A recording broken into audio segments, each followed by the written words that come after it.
You know, she's been scammed by independency, that she's now an independent woman. I don't need no man.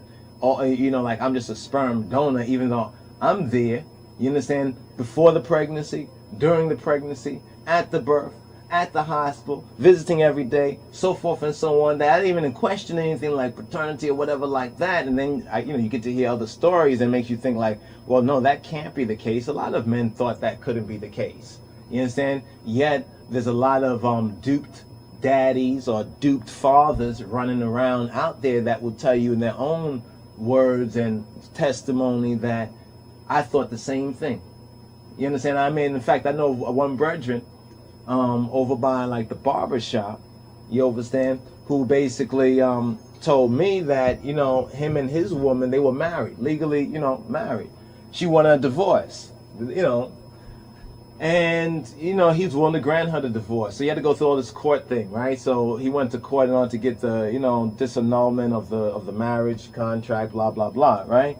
So while he was at court, he told me that they said, do you want to take a paternity test? And he was already, you know, kind of bitter about having to break up and to leave his son. And, you know, even the woman, he thought like a lot of us males think that, you know, we can just work it out.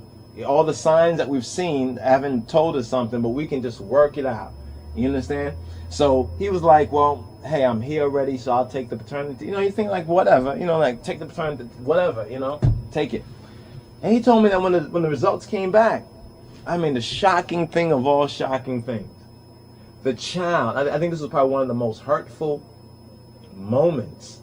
You understand? You know, like the only time that, you know, when black men really hurt, in a sense, is like something happened to their mother or their father passed away, you know what I mean? Or if they're, you know, or if they lose their children, or if their homeboy or sibling dies or something like that. The only thing that compares to that is to think that the child that you have been raising, you understand, as your own, calling your own, you know what I mean, taking to heart, after all these years and times, you're taking just the you know, the rudimentary, you know, procedural, I think what they call the procedural, you know, paternity test. So, you know, they swab you and everything like that. Then the results come back that you are not the father. I mean, even when the brethren is telling me the story, you can see the emotion.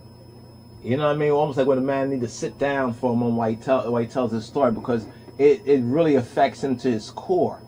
You understand? I mean, to his core and everything. So for all that time he was living together and struggling to keep the family together for the family's sake, but especially for the child's sake, he gets to learn later on that the child that he's been raising as his very own is not his own. And it's only because of a procedural paternity test that he says, all right, well, hey, they offered it to him. He says, I don't want to have to divorce, you know, we can make it work out. But since she was the one, you know, initiating for the divorce, he really couldn't do too much, and he decided to just kind of go along with it. But now he finds out something very important. Now, I've gotten to learn that, you know, that this brethren still is a sort of a stand-up brethren, in the sense that he still, you know, regards the child as his own child. But it's brought up a whole other issues. You know, I mean, even though, you know, a man may learn to deal with that, black male learns to deal with that kind of victimization and that kind of disappointment and psychological and emotional kind of crucifixion.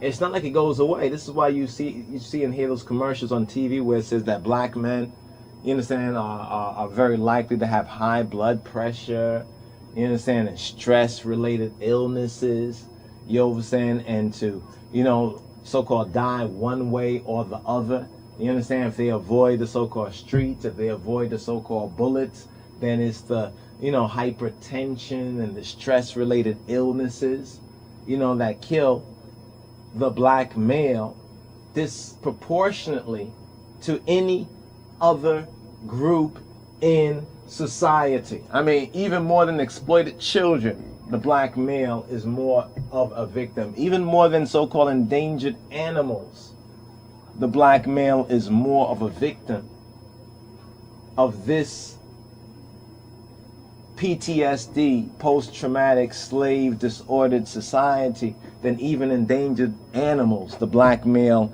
is more of a victim. And see, the unfortunate thing is that because of what has happened to so many generations, where you have a lot of fatherless, a lot of fatherless children, you understand, one way or the other, you understand, you have all these fatherless children household, you get an interruption of that wisdom, that knowledge, which is so necessary to be passed on, and not just all at one time or just during visitations, but in a real life scenario, passed on from the father to the child, both the son and the daughter, to pass on that knowledge, that information to the children. You understand? I mean, this is what a lot of so-called BFFs, a lot of the black Frankenstein femalists or feminists or females, baby mamas, and then dramas, what they don't recognize. You see, so what we're noticing now when we look at the black society as a whole, the black family as a whole, over the last 3 to 4 decades, we have these holes, these holes and everything, wormholes in a sense, but not where you can, you travel to another dimension. Yeah, this is like a twilight zone. You understand, the other dimension you reach to when you reach the other side, but you have all these gaps.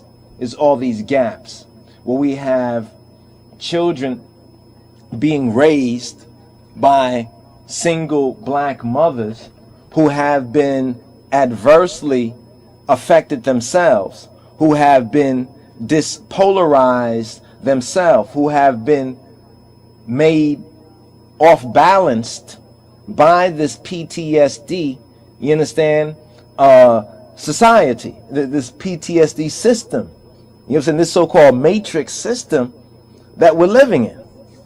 And just going over my own personal, my own personal testimony, because everyone's testimony, I've learned a lot from other brothers, and whether they are black males or white males, even the Brazilian father incident with his son who was abducted. I can feel that, I know that. I've experienced that. And you know what, brothers, in this so-called twisted, distorted injustice system, there's not really much you can do. Look at this guy, this Goldman. I don't know if he's a Jew, practicing or not, but just look at this father. Just take it as a father. You understand? And what he's going through. You see, it gets international, it's become an international custody issue. And everybody says, oh, they feel it for him. He should have his son back, especially after the mother died, and so forth and so on. What she did was wrong, so forth and so on. You even get some of these black baby mamas comment on it and even agree. You understand that, oh, she was wrong. Oh, that bitch was wrong, such and such. But then if it's one of their so-called cis trains, you understand? If it's one of their sisterin, you understand, broken sisterins, you understand, they're not going to really acknowledge that the same way. You understand? Because how to make a slave, once again, how to make a slave, it says that. It says once they break the black female. You see, the black female has been broken, you understand? Not by the black male, no, by the same Anglo-American white male supremacist society. You understand? That has used the woman feminist movement. She's been scammed